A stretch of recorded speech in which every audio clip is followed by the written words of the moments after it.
Black God, Black Power, Black Love, Black Supremacy. This is King Noble Black, King Noble Master, coming directly at you. With this particular piece, I want to call it Black Economic Terrorism against white supremacy. We talk about revolution and nation building. We talk about revolting. We talk about going at this particular enemy and raising ourselves to a level of independence and strength and power. But we have not factored in the role that economics play on that. To be radical, to be revolutionary, is to do that which is opposite or anti the flow or direction of things that are going that do not represent what we are creating or what we're manifesting today. And it doesn't represent what the majority of people in power want to see manifest. That's why it is revolutionary.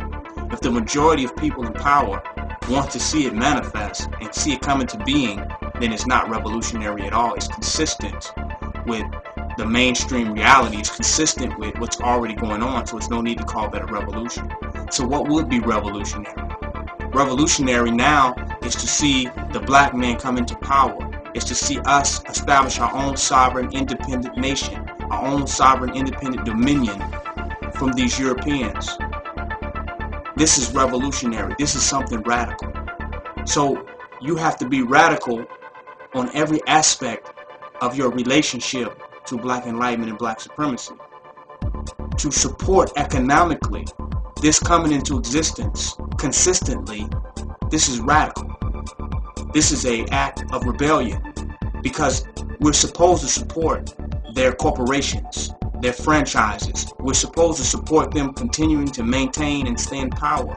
We're supposed to support specifically their government, if but by default, of taxation and of having to be exploited and to be bullied by them into giving our resources and economics to them. So this is consistent. But to support and put our resources towards black kingdoms, towards black rulership, towards black nation building, this is a revolutionary act.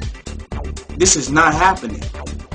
All the corporations and institutions that belong to the Europeans, we have already supported them and established them, and we continue to maintain them with our time, energy, labor, and resources. So what would be radical? What would really be revolutionary if we took those resources and directed into establishing our own independent, sovereign, secure nation for ourselves? This is radical. If we look at any revolution and any rebellion, we know that those rebellions were supported by the people, that they put their time, energy, and labor and resources into manifesting these constructive changes, into bringing these new conscious concepts of black social relationships into being. They had to put their time, energy, labor, and resources into that.